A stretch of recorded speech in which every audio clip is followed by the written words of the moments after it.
Sugar का मर्ज़ होने से पहले ही कैसे तशख़ीस कर लें कि शुगर का मर्ज़ होने वाला है? कौन-सी अलामात हैं जो कि ग्लूकोज़ रेज़िस्टेंस को बता देती हैं कि हमारे जिस्म ने अब ग्लूकोज़ का इस्तेमाल करना बंद कर दिया है और हमारा जिस्म शुगर की तरफ जा रहा है? उसमें सबसे एक जो ज़रूरी अलामत है और सबसे वाज़ेह अलामत है वो है जिल्द के ऊपर काले धब्बे पड़ना। ये वेल्वेटी सी स्किन हो जाती है जो कि आम तौर पे गर्दन के पीछे, गर्दन के आगे सामने की तरफ भी हो सकती है, आर्मपिट में हो सकती है, एल्बो के सामने की तरफ हो सकती है, रिस्ट के ऊपर कालापन आ सकता है, नीज़ के बैक साइड पे हो सकता है, ग्रॉइन के अंदर हो सकता है, नाफ के इर्द-गिर्द ये की जिल्द जो है वो काली हो सकती है या चेस्ट के ऊपर जिल्द जो है वो काली हो सकती है और इसकी वेल्वेटी इसकी इसका टेक्सचर होता है। बहुत शदीद केसेस में इस तरह से ये वेल्वेटी स्किन, क्रैक्ड स्किन होती है जिसके ऊपर बहुत सारे स्किन टैग्स भी होते हैं। लेकिन अमूमन ज़्यादातर लोगों को इस स्टेज के ऊपर ही पता चल जाना चाहिए। ये जो इसके ऊपर स्किन टैग्स नज़र आ रहे हैं, छोटे-छोटे स्किन टैग्स एक्स्ट्रा स्किन के दाने से नज़र आ रहे हैं, ये बेसिकली इस वजह से होता है कि हम अपनी ज़रूरत से बहुत ज़्यादा खा रहे होते हैं और वो जिल्द की वो जो एनर्जी, जो ग़ज़ा हम खा रहे होते हैं, वो इस तरह से स्किन टैग की शक्ल में ज़ाहिर हो रही होती है। जिस्म के अंदर चीज़ें बनने का प्रोसेस, जिस्म के अंदर चीज़ों को तल्फ़ करने के प्रोसेस से ज़्यादा तेज़ होता है। तो ज़्यादा चीज़ें बन रही होती हैं, एक्सेसिव जिल्द बन रही होती है और उसको जो है रीमॉडल करने वाला जो मैकेनिज़्म है, वो पीछे रह जाता है। हम खाना बहुत ज़्यादा खा रहे होते हैं, उससे मोटापा आ रहा होता है और मोटापे की वजह से हमें शुगर भी हो रही होती है।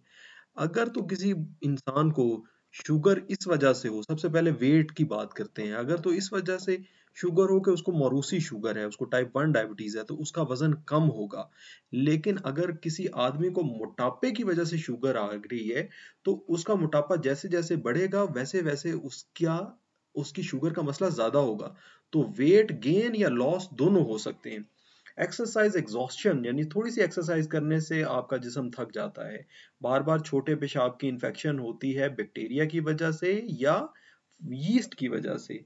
आपको बार-बार पेशाब आता है और क्योंकि पानी जिस्म से बार-बार निकलता है तो फिर उसी के हिसाब से आपको बार-बार पानी पीने की हाजत भी होती है और मुँह का जायका बदल जाता है, मीठा कड़वा जायका। मिठास थोड़ी देर आपको पता है मुँह में लगी रहे तो वो कड़वा हो जाता है।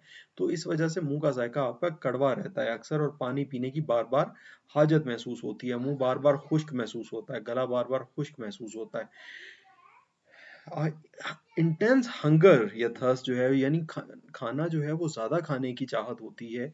क्यों होती है ज़्यादा? क्योंकि ग्लूकोज़ हमारे दिमाग के अंदर नहीं पहुँच पा रहा होता, खून के अंदर ग्लूकोज़ ज़्यादा होता है लेकिन इंसुलिन की गैर फ़ाली की सूरत में वही ग्लूकोज़ दिमाग के अंदर नहीं पहुँच पा रहा होता और हमारा दिमाग का वो सेंटर जो कि हंगर सेंटर है, ये सैटिस्फैक्टरी सेंटर हम उसे कहते हैं टेक्निकल टर्म में, उसको लग रहा होता है कि जिस्म में ग्लूकोज़ ही पूरा नहीं है, जिस्म को खाने की ज़रूरत है और खाना हम ज़्यादा खाना शुरू कर देते हैं।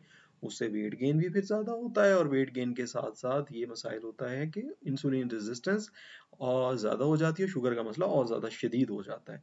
टिंगलिंग या थंब नमनेस इन एक्सट्रीमिटीज़ और इन्फेक्शंस जो हैं, ये तो कन्फर्म बता देती हैं कि जी अभी आपको शुगर हो चुका है। यानी आपके अगर दिल पे ज़ख्म हो और ज़ख्म बहुत आहिस्ता से हील हो रहा हो या आपके जिस्म पे बार-बार दाने निकल रहे हों, फोड़े बन रहे हों, तो इसका मतलब है कि आपको प्री डायबिटीज़ एटलीस्ट आपको हो चुकी है।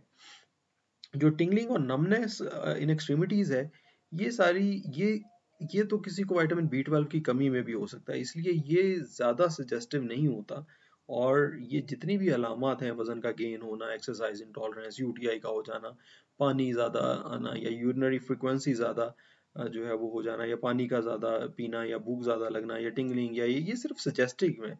पोटेंशियल वार्निंग साइंस हैं, ये एग्ज़ैक्ट नहीं है लेकिन जो एकेंथोसिस नाइग्रिकेंस की हमने पहले बात की, वो कुछ और हार्मोनल मसाइल के साथ वो एक तरह से हाईली सजेस्टिव साइन है कि आपको खुदा न खास्ता शुगर का मर्ज़ लाहक होने वाला है।